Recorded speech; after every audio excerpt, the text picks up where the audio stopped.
Hi everyone, welcome to the You Can Do It Property Development System. This is part 2 of a 14-part series on how to get into property development. The one thing that every developer absolutely must master is their ability to find lucrative property development deals. This is the number one skill that you need in order to stay ahead of the competition. And if you haven't got it packed into a system that you can follow every time, you will either get frustrated because you'll spend a lot of time behind the computer going over deals and not finding anything, or you'll end up shooting yourself in the foot. So welcome to how to find your first property development project without wasting hours of your time behind the computer. This is by following a system that you can replicate over and over again. But before we go ahead, for the people who don't know me, you can check me out at mavendevelopments.com.au. This is my development company. This is what I do for a living. Or you can check me out at propertydevelopmentsystem.com.au. Or you can search YouTube for property development system and my YouTube channel pops up, and you can like the channel, and there are plenty of other videos on there about property development, especially if you are getting started. Or you can like this Facebook page. So all you have to do is click on property development system up top this video, and you'll be able to like this page so that you don't miss out any of the other 12 parts that are going to be coming out as the weeks go on. So how to find your first lucrative property development deal. This is a very important video for anyone starting out in property development, and you must pay attention if you would like to become a master at finding deals. Why? Because bad deals is equal to losses, and no deals is equal to no profit. And we all want to avoid frustration, and we all want to avoid shooting ourselves in the foot. Here is what you will learn today. The mistakes novice property developers make when starting out in property development, the important concepts that you need to understand in order to find your first property development project, and even if you never do property development again, this video will still help with any kind of property research. There are 3 major mistakes made by property developers when getting started. Have you ever noticed a newbie say, everyone is developing here, so should I, and everyone is buying in this area, and I should be buying in this area as well? That's how novice property developers make decisions. It's the herd mentality, and it only works in the short term. It never works in the long term, it works in the short term because there's the market is going upward, and everybody just follows the herd, and that's what happened. But this approach, however, will not work over a long period of time, especially if you as a property developer, you want to drive an income from it, you want to make it your living, you want to be able to do this over and over again. So if you don't have a replicable system behind your systematic property research, you will miss out on some very lucrative deals. Why do you plan on developing in Melbourne or Sydney or Brisbane, and why aren't you developing in Perth, Adelaide, and so on? And the same goes for different streets and different suburbs as well. The answer to this question cannot be simply because I live here. For example, I'm from Melbourne, but my first development was actually in Brisbane, and it was done purely based on numbers, purely based on research. And you have to dig deep onto the macro level and choose the state first, and then zoom in to the street level and the suburb level and so on.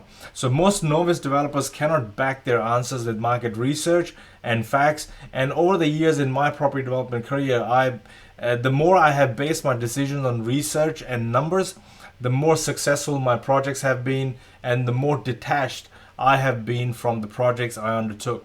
So everything I did during the project contributed straight towards the bottom line of the project.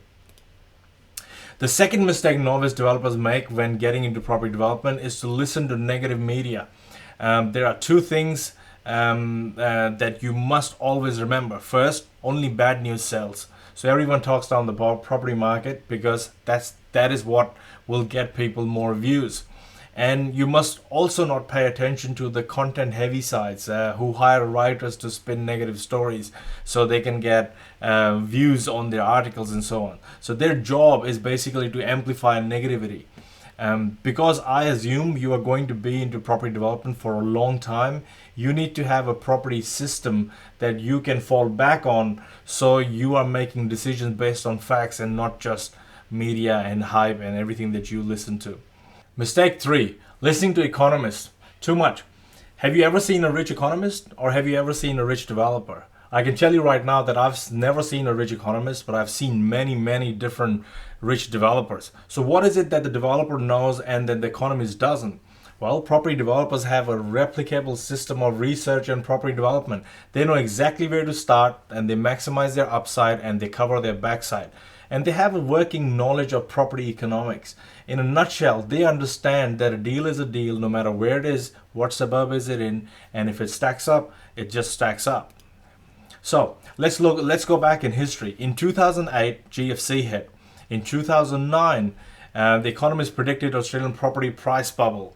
They claimed that the property values will crash by 20 to 14%, no different from what they are predicting now.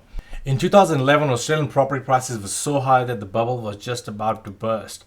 In 2012, I went to a free 3-day seminar where an economist just talked down Melbourne like there was no tomorrow. And in 2013 to 15, property prices skyrocketed. And the same seminar that I actually went to was trying to get people to buy property in mining towns or do developments in mining towns. I'm just so glad that I didn't. I'm not trying to discount what economists say, but all I'm saying is that you should take it with a grain of salt and not let their predictions deter you from what your research actually is saying. So there are always pockets and there are always suburbs that will all outperform other areas, and you just need to know and learn how to find them. So, important concepts that you need to master and understand: property economics. You should have a working understanding of the new government policies, the unemployment rate, the impact of interest and inflation rate on property prices. How does the house price index work, and how does the Australian dollar, if it goes up or it comes down, what effect does it have on property? So all this is part of property economics, and you must have a working understanding of it. I'm not saying you need to go back to uni and study economics, but I'm saying is that you need to have enough understanding and their impact on prices and so on, so you can listen for the signals. Second, listening for second is basically property clock and market cycles. You must have the ability to actually read the signals, whether a market is in maturity, decline, boom, and recovery. And there's a big property clock for every different state, and it is even with different suburbs. So listening for signal is your ability to understand the gossip and separate the wheat from the chaff and understand what is gossip, what is hype, and what is the actual real deal. So understanding statistics. There are 8 important statistics that every developer must understand in order to get the pulse of the market. Understanding capital growth, how it impacts property prices and how it is related to forces in the market. It helps in identifying suburbs with greatest potential, with greatest growth potential. Demographics, why are people moving from this suburb into this suburb? What age, what demographic, what habits do they have? And this helps a developer understand the kind of product that they should need to develop in order to cater to that market. And then you could pick up some signals, but if you can't validate those signals by hard facts, research, and so on, you'll get caught out. And the best part is you can automate this entire process using leveraging the web and leveraging the technology that's available today. So I have a question for you before we go. Have you ever followed the herd, or do you know someone who has? Share your story in the comment sections below, and if you are telling someone else's story, use Mr. X or Miss Y or Mrs. Y so that they don't get offended. But do share a herd mentality story that you might have. And last but not the least, thank you so much for watching, and share this video with someone who you think can benefit from this video. And hey, don't forget to hit the like button. I'll see you next time.